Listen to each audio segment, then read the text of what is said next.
I was recently asked, how do you use symbols to recall a Bible story?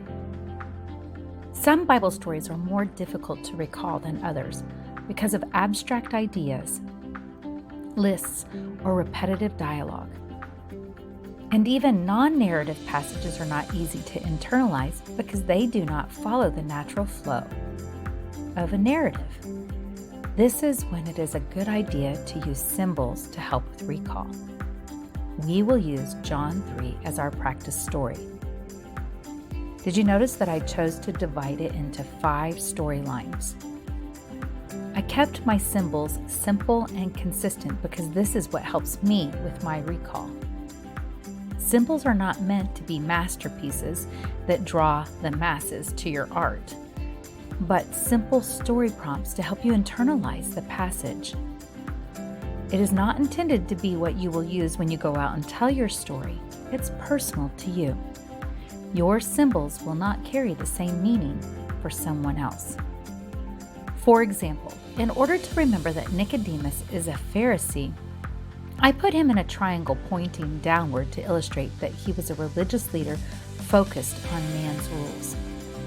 And I put a moon over his symbol to remind me that Nicodemus approached Jesus late at night. And on the top of the triangle, you'll notice that I have a person bowing before another. I used this to show that Nicodemus saw Jesus as his teacher and was seeking to learn from him. But I kept Jesus' symbol simple, a stick figure with a halo. In order to depict being born again, it took a lot of thought.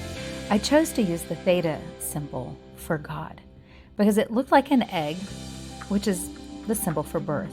And the incomplete line on the inside represented that unless someone is born of the Spirit, they are not born again. And then I used the cloud to represent the kingdom of God.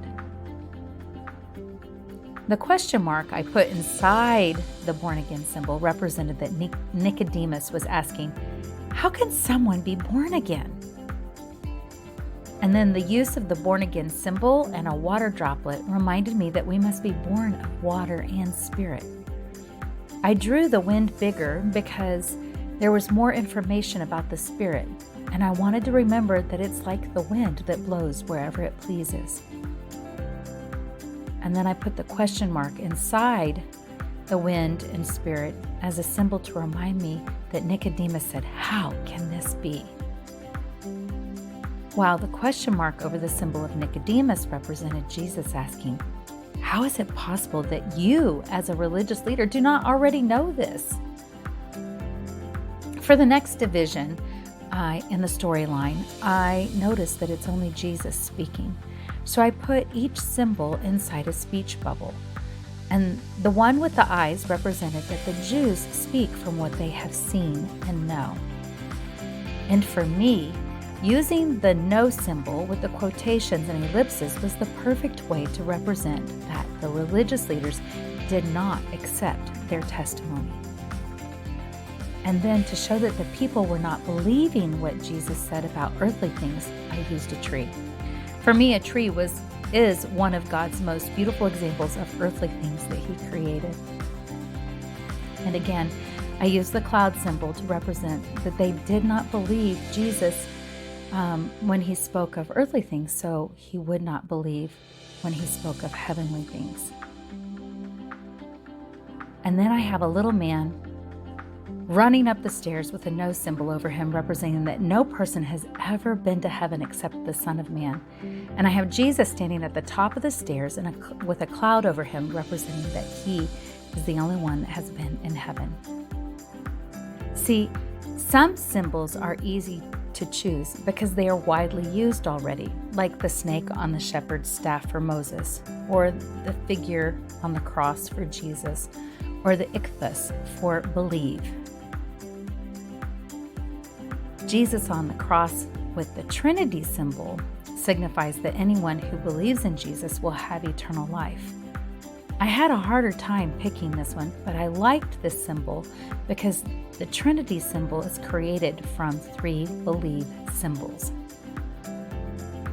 And in creating the John 3:16 verse, it was fun for me. What I did is I chose to layer images to help me with my recall. The world is filled with a heart to show that God loves the world. And then I added Jesus on the cross to symbolize that he was the one and only Son that was sent.